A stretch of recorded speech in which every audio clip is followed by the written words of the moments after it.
présente Michael Grondin, diplômé du programme d'infographie.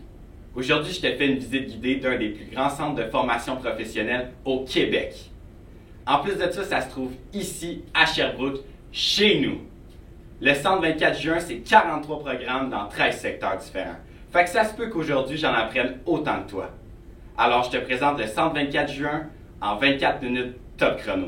On va passer un moment ensemble et je vais vous faire découvrir l'univers de l'AFP. Je vous avais dit que c'était un des plus grands centres au Québec, mais pour vrai, c'est juste énorme. Ici, on est en charpenterie-menuiserie et si tu trouves ça gros, tu n'as rien vu encore. On va parler un peu avec Jasmin qui est enseignant ici.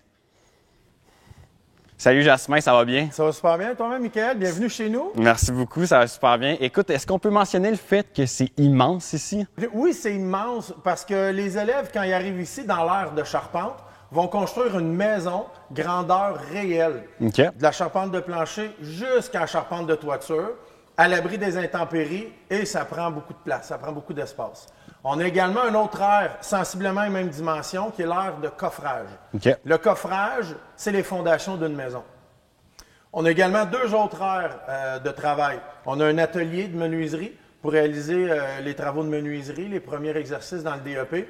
Et ensuite, on a l'aire des cubicules où on va travailler avec les finitions intérieures, finitions extérieures puis les cours d'escalier. J'imagine qu'à un coup, vous avez tout monté ça, les structures, vous ne les gardez pas là à l'année longue, là. Non, on le défait. Okay. L'élève arrive, construit, puis il démolit juste avant de repartir pour laisser place à un autre élève.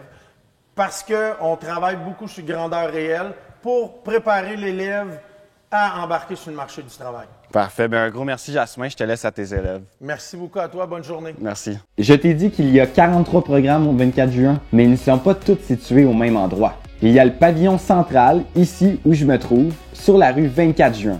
Le pavillon du Vieux Sherbrooke, sur la rue Wellington, au centre-ville. Annexé au triolet, il y a le pavillon des techniques industrielles. En plus, il y a des programmes qui sont situés sur les rues Galt et Bowen, et même sur la rue Dunant pour la formation en forage-dynamitage. Pas pire tour de ville, ça. Administration, commerce et informatique, communication, alimentation et tourisme, bâtiments, bois et matériaux connexes, électronique, entretien d'équipements motorisés, fabrication mécanique, métallurgie, mines et travaux de chantier, santé, soins esthétiques et transport. Ça commence à faire pas mal et ça, c'est juste les secteurs. Tu te poses sûrement la question, c'est quoi l'AFP? Comment je fais pour savoir si c'est fait pour moi? Ou comment j'explore ça? Je vais t'expliquer tout ça en faisant le tour de quelques programmes pour te mettre en contexte. On part notre tournée en soudage-montage au pavillon des techniques industrielles. On est accompagné de Danny qui est enseignant en soudage-montage. Salut Danny, ça va bien? Oui, absolument. Toi aussi? Oui, ça va super bien. Écoute, on a toute l'impression qu'on sait qu'est-ce que ça fait un soudeur, mais j'imagine que ça fait pas juste souder des tuyaux, là. Effectivement, le soudeur fait beaucoup plus que ça. Le soudeur, il va travailler dans le domaine de la construction. Il va fabriquer des réservoirs, des ponts, des bâtiments comme le Costco, en passant par de la machinerie agricole, des VTT, des motoneiges, des skidoo, des accessoires de parc à neige, tout ce qu'on peut retrouver dans une cuisine de restaurant, dans une salle d'opération. Bref, le soudeur est partout. Le stade RBC ici au Triolet, bien, il a été fabriqué par des anciens élèves d'ici. Wow! Donc oui, mais une belle réalisation. Donc, tout ça pour dire qu'on est vraiment présent au quotidien de monsieur et madame tout le monde, mais souvent, on ne fait pas le lien avec le métier. Donc, si je comprends bien, Danny, ça veut dire que les manèges qui ont été faits à la ronde, ça a été fait par un soudeur. Oui, et un soudeur ayant un DEP. Donc, vous pouvez vous assurer que les soudures sont d'une qualité exceptionnelle. Un gros merci, Danny, c'était très intéressant. Merci et bon choix de carrière. À bien y penser, c'est vrai que les métiers de l'AFP que je connais sont partout dans nos vies au quotidien. Je me demande vraiment comment ton école fonctionnerait sans les secrétaires et sans les ouvriers d'entretien. Pas mal plate aussi, une vie sans resto et sans pâtisserie. Imagine un monde sans électromécanicien. Pas de chaîne de montage, pas d'usine. Pas d'usine, pas de voiture. Ça prend du monde formé, qualifié, qui aime leur travail partout. Moi, je pourrais te faire une affiche publicitaire avec un super concept en un rien de temps. Mais demande-moi pas de faire une job d'électromécanicien. L'AFP, c'est un parcours de formation qui mène à un diplôme. Oui, tu as tout compris, un vrai de vrai diplôme. Et ça vous mène directement sur le marché du travail dans des domaines variés avec d'intéressantes perspectives d'emploi. Tu peux aussi poursuivre tes études si tu veux te spécialiser dans ton domaine. C'est court comme formation, mais c'est aussi très concret. La durée d'un DEP varie de 6 mois jusqu'à 2 ans. Pas besoin de te dire que c'est intense et que ça va vite. Je suis maintenant en réparation d'appareils électroniques avec Cody. Salut Cody, ça va bien? Oui, toi? Oui, ça va super bien. Écoute, vous avez de l'air à réparer beaucoup de choses différentes ici, hein? Oui, tout à fait. On répare plusieurs appareils, donc des cellulaires, des petits électroménagers, puis on fait aussi de l'installation. J'avais entendu parler des programmes individualisés en FP. C'est quoi ça? Donc, on a une plateforme qu'on travaille dessus qui est en ligne. Donc, la théorie est pas mal toute située là. Donc, on avance à notre propre rythme. Quand on a des questions, mais on demande à notre professeur pour de l'aide. Je suis curieux de savoir, moi, je suis infographiste dans la vie. Si j'ai un problème avec mon ordinateur, est-ce que je peux venir ici le faire réparer? Oui, fait qu'il n'y a pas de problème. Fait que, en entrant sur l'étage, c'est un magasin. Fait que tu as juste à le porter ton ordi qui est là, qui est en problème. Tu dis c'est quoi la panne, le problème, puis après ça, nous, on vérifie.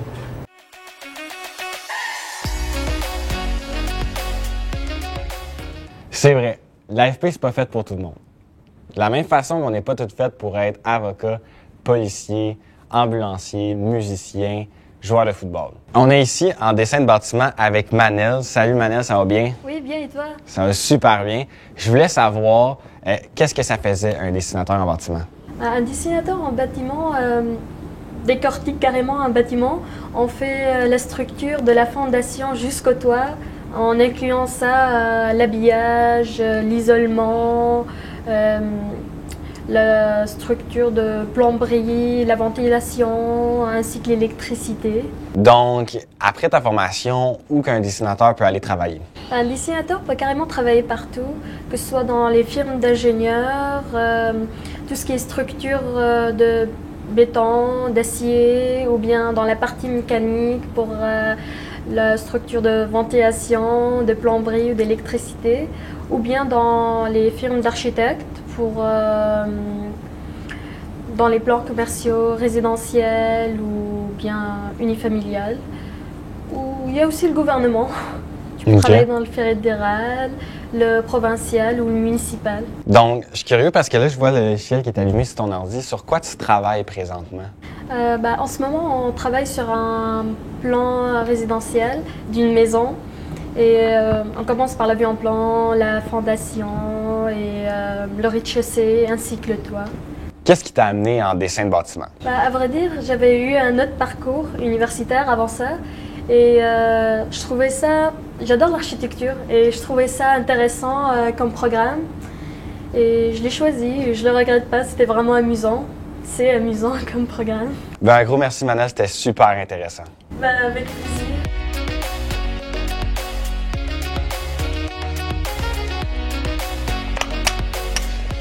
Même si tu ne sais pas ce que tu vas faire d'ici 1 an ou 2 ans, pas de panique. Prends ça cool puis relax comme Albertine, tout va bien aller.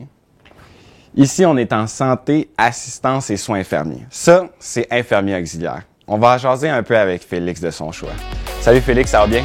Oui, toi? Ça va super bien. Écoute, je me demandais comment on faisait pour savoir si on était réellement fait pour travailler dans le domaine de la santé. Ben, je te dirais que si t'aimes ça quand ça bouge, que tu vas être dans le feu de l'action, que t'aimes ça être proche des gens, de faire une différence dans leur vie, vraiment, c'est super gratifiant. Puis le travail d'équipe, c'est super le fun. Puis si jamais tu viens qu'il y avoir des doutes, ben les stages ils sont là pour ça. Puis ça te permet de savoir si c'est vraiment ce que tu veux faire.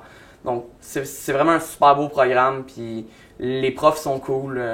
Une super belle expérience. Super, un gros merci Félix. Je vais te laisser avec Albertine. Elle va être sûrement entre meilleures mains. Parfait, merci à toi.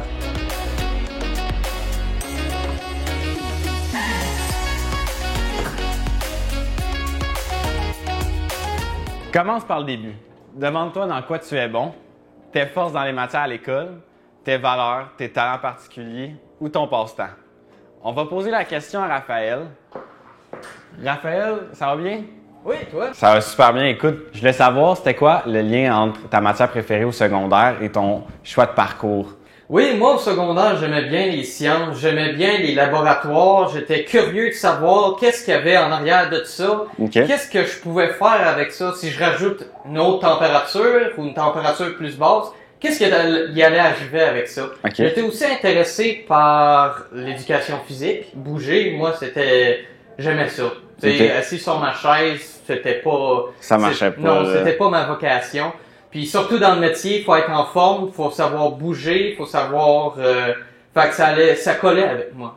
Dis-moi, Raphaël, je voulais savoir comment tu avais entendu parler du métier de réfrigération parce que c'est pas quelque chose qu'on voit souvent. Oui, je te l'accorde. Le programme de réfrigération, c'est pas un programme très commun. J'ai trouvé ça quand je suis venu aux portes ouvertes du 24 juin. Je faisais un peu le tour des métiers. Je me demandais qu'est-ce que je voulais faire dans la vie. Tu sais, j'avais pas trouvé qu'est-ce que je voulais. C'est à la fin de ma visite que j'ai fait peut-être réfrigération. Ça serait intéressant pour moi. Okay. C'est là que je me suis mis à parler aux élèves, aux profs. Puis c'est là que je me suis dit, c'est ça que je veux faire dans la vie. C'est là que je vais aller. Je me vois dans le futur. Un gros merci, Raphaël. Mais là, c'est pas parce que je t'aime pas, mais il fait vraiment froid en ce moment puis j'ai hâte de sortir d'ici. Aimes-tu mieux quand ça bouge? Être à l'extérieur? Es-tu plus du genre manuel créatif? Aimes-tu avoir le résultat concret de ton travail rapidement? On est ici en électricité, puis on va demander à William si ça lui ressemble, ça. Salut William, ça va bien? Ben oui, toi, ça va bien? Ça va super bien. Écoute, aujourd'hui, je voulais savoir, c'est quoi les qualités d'un bon électricien? Ben, les qualités d'un électricien, dans le fond, c'est avoir des bonnes habiletés manuelles. Parce que dans le fond, tu vas être amené, dans le fond, à gosser avec des outils, tirer du câble. Du câble, tu vas en tirer en masse. Faut pas que tu t'attendes non plus à être bon direct en partant. Parce que faut que tu acquières d'expérience pour être bon. Faut que tu apprennes aussi à bouger. Parce que d'un chantier à l'autre, tu vas apprendre à faire des pas, des pas, tu vas en faire en masse. La routine aussi. Je veux dire, il faut pas que tu sois routinier. Je veux dire, tous les jobs sont différents. Fait que faut pas que tu aimes la routine. Aussi les climats extrêmes, comme dans le sens une grosse canicule, plus 40, tu vas travailler dans un sous-sol, ben, tu vas être obligé d'y aller parce que la job est là. Moins 40 aussi, tu travailles dehors, pas de gants, faut que tu fasses un petit job minutieux, ben, tu vas être obligé d'y aller. Aussi, tu sais, moi je sors du secondaire, fait que je veux dire, faut que je me replonge dans les études aussi.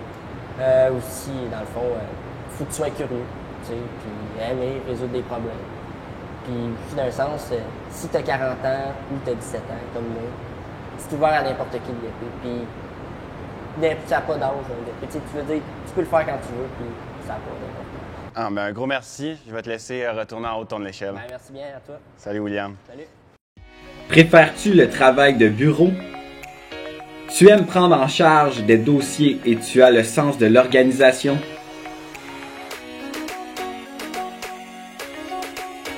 Tu as le souci du détail? Encore des questions à se poser. Il y a aussi des programmes en FP pour ceux qui préfèrent un environnement un peu plus calme et structuré.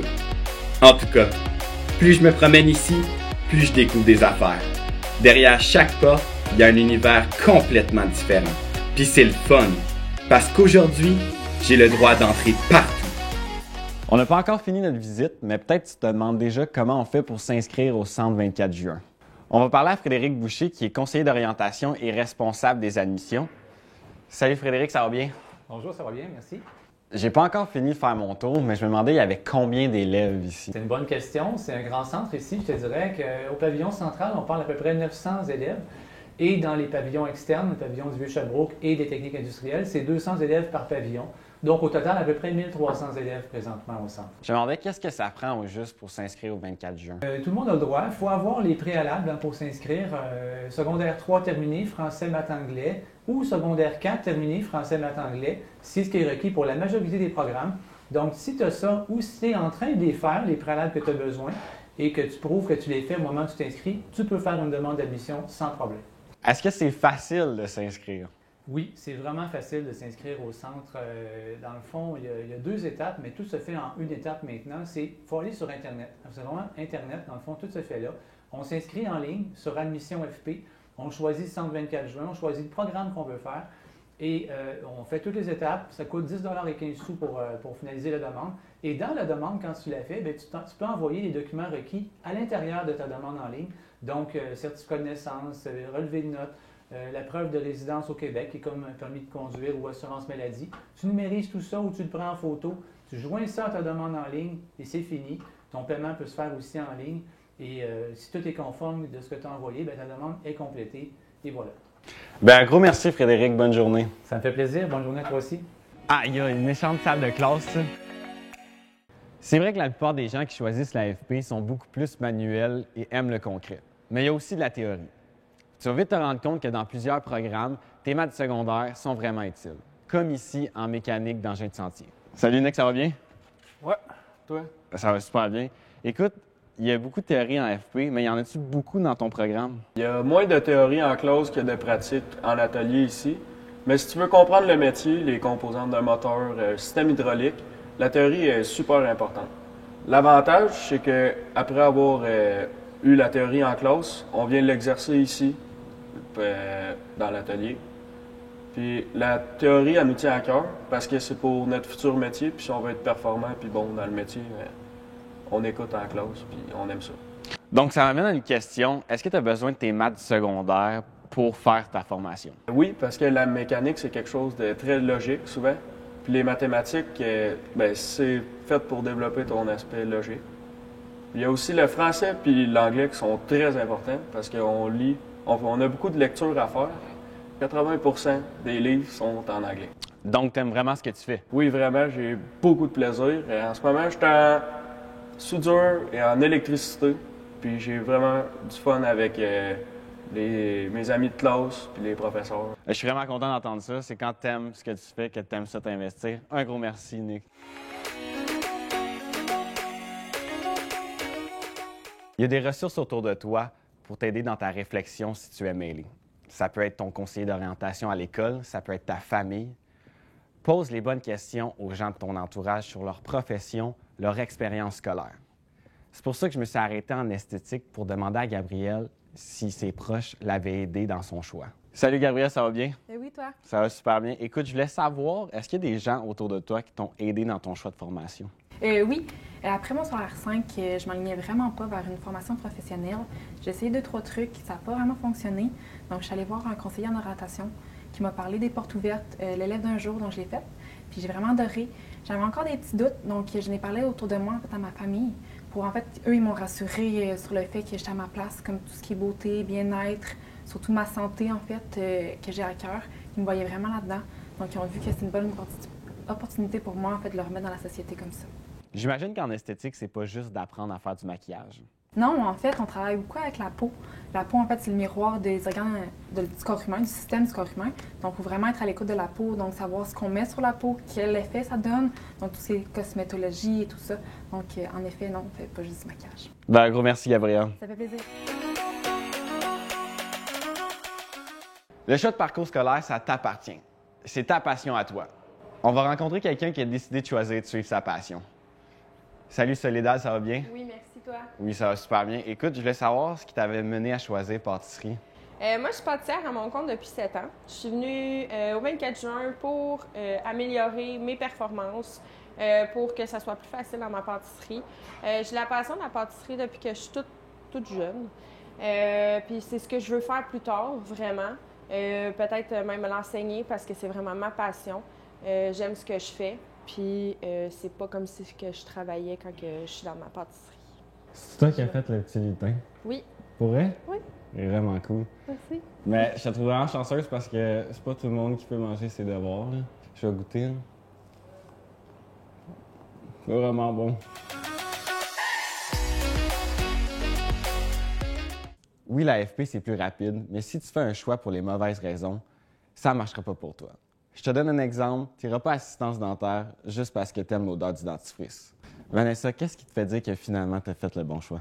Dans le fond, c'est un travail qui est surtout avec le contact, dans le fond, avec les patients, qu'il faut que tu sois assez minutieuse. Puis, dans le fond, il faut que tu penses à la place du dentiste. Admettons, lui, il veut un instrument avec toi. Il faut que tu le devines avant que lui pense de l'avoir. Fait que, tu sais, il faut que tu sois quand même assez alerte, là. Puis aussi, dans le fond, s'il y a un emploi qui est quasiment assuré à la fin de la formation, fait que ça me rassure de ce niveau-là. Merci beaucoup, Vanessa. Ça paraît que tu as réfléchi pour faire le bon choix. Bien, merci beaucoup à toi. Wow, c'est immense! Ta classe en FP reproduit le plus possible ton milieu de travail pour que ton expérience se rapproche le plus possible de ton métier. Mais il n'y a pas juste l'environnement physique et le savoir-faire qui compte. Tu vas aussi apprendre les attitudes nécessaires et les qualités pour ton futur métier. Et ça s'appelle le savoir-être. Salut Véronique, ça va bien? Oui, vous? Oui, ça va super bien. Écoute, je voulais savoir, c'était quoi les qualités pour travailler dans une cuisine? C'est vrai que le DEP et le métier de cuisinier, c'est quelque chose qui peut être stressant. C'est pourquoi il faut être prêt à travailler de façon structurée, ordonnée, savoir bien gérer son stress. Oui, c'est important en cuisine. Si tu aimes le travail d'équipe, c'est un bon métier aussi, puisque souvent on est amené à travailler avec les autres. Exemple, lors des services, on doit travailler en brigade. Ça, c'est en petite équipe et c'est là qu'on doit bien savoir communiquer entre nous. Je voulais savoir ce qui t'avait amené à choisir la formation de cuisine. La première année, j'ai fait un programme qui s'appelle Exploration. Dans ce programme-là, on explore les programmes, les DEP qui nous intéresseraient. On recueille des informations, on fait les journées portes ouvertes. Moi, j'étais intéressée par le programme de cuisine. Donc, je suis allée visiter le centre 24 juin et tout ce qu'il nous offrait. Et c'est là que j'ai vraiment décidé de faire le programme de cuisine. L'année d'après, j'ai fait un programme en concomitance. Les 2 premiers jours de la semaine, tu es au secondaire et les 3 derniers jours, tu es à la formation professionnelle. Cette année, c'est ma 2e année, je suis à temps plein et finissante. Je suis vraiment toujours satisfaite de mon choix. Le DEP en cuisine, c'est un très beau métier qu'on apprend. Je voulais savoir, c'était quoi tes projets à la fin de ta formation? Mes projets sont de voyager, pratiquer mon métier partout dans le monde. Écoute, Véronique, je te souhaite de réaliser tes projets partout dans le monde. Un gros merci d'avoir participé. Ça fait pas mal le tour de notre visite et c'était juste un aperçu. Ce qui m'a le plus impressionné, c'est vraiment la diversité des programmes. On passe de l'usinage à la boucherie, de la coiffure à l'ébénisterie ou de l'assistance technique en pharmacie au forage-dynamitage. C'était impossible pour nous de vous montrer tous les programmes en 24 minutes, mais on a fait notre possible.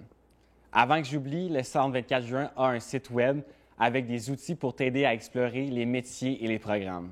Ils ont aussi les portes ouvertes à toutes les années. Si tu veux en savoir plus, visite le centre24juin.ca.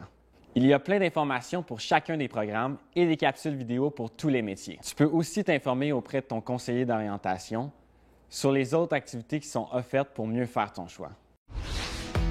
La formation professionnelle, c'est un peu comme à ton école secondaire. Sauf que Pythagore t'aidera à construire un toit. La chimie, à réussir ton gâteau. Tu pourrais travailler auprès de patients presque réels. Tu pourrais même redonner une deuxième vie aux objets du quotidien. Et ta classe, au lieu de 26 pupitres, il pourrait y avoir 26 camions. Ou encore, ça pourrait être un salon d'esthétique, une cuisine professionnelle, un milieu hospitalier, un atelier de soudure. Il y a plus qu'une façon d'apprendre. Au Centre de formation professionnelle 24 juin, on t'offre plus de 40 choix de programmes dans 13 secteurs différents. En formation professionnelle, ton coffre à crayon se transformera en véritable coffre à outils.